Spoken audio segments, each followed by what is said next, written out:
Are you still collecting? Well, I never thought of it as collecting. I just realized I just never sold anything. I mean, the stuff I collect was not collectible when I started collecting it. I mean, that yellow Lamborghini Miura there, I got virtually for free. It was a blown-up car, the engine, problem. A friend of mine had it, and he owed me some things, and he said, "You want to just take it?" Okay. Of course, now he's hung himself because the car's a $1 million car. But then it was an old sports car that you could not get parts for. Sure. This is before the internet, Lamborghini, what? Where would you find a part from a Lamborghini when the factory is 6,000 miles away? So, the 80s seemed like yesterday to us, but it's really a long time ago. Fair point. And most of those cars weren't worth much. When I bought that second Miura, that orange one, in the I guess later in the 80s, like 87, 88, and I paid $80,000, and people just thought I was crazy. What are you, insane? What are you, nuts? And so if you like cars and you know what you like and you're reasonably knowledgeable, chances are other people will like it too. And that's what makes it collectible. Whenever I meet people go, what's the car's going to go up in value? I go, well, now you've missed the point of it. If you buy something you like and it goes up, you're not supposed to make money with this stuff. You're supposed to lose money. So if you make money or break even, that's fantastic. I meet guys all day that bought, I have that F1 McLaren. One guy bought it for $800,000, and he told me a guy offered $1.1 million. I made a quick 300. Well, now he could have made a quick 10, 12 million. Yes.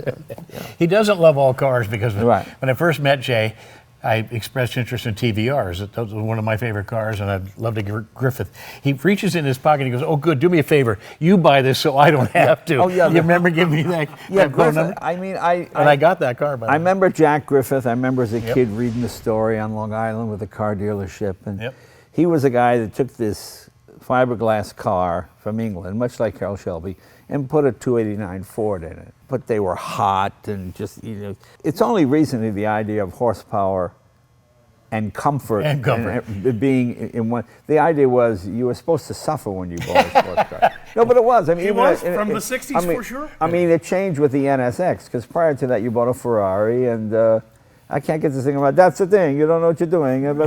It's supposed to break. You're supposed to bleed for the thing, Yeah. And the idea that suddenly Honda made a car, titanium connecting rods, all these kind of things that seem so exotic, and you could use it every day. Oh, what? Mm-hmm. What? And that made Ferrari up their game. That's what got Gordon Murray interested. And yet they were heavily criticized by some when the NSX came on the scene that it was too ordinary. Yeah. It didn't have enough emotion to it. Well, that's what. Yeah, it depends how you define emotion.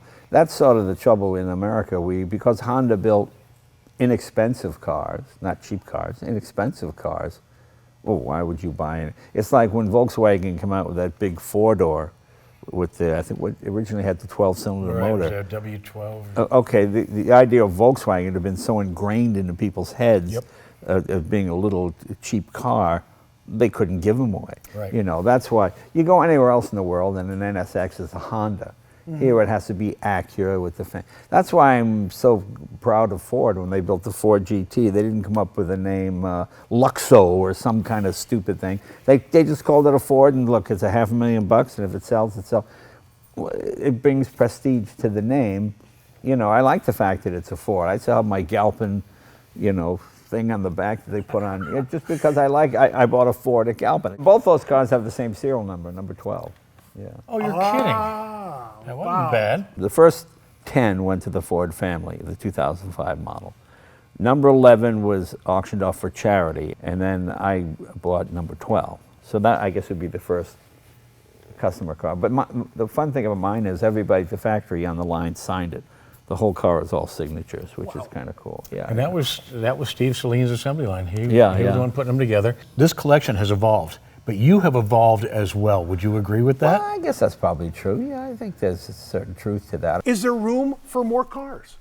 Are you still buying cars? Well, I guess technically I am, sure. Not technically, yeah, sure.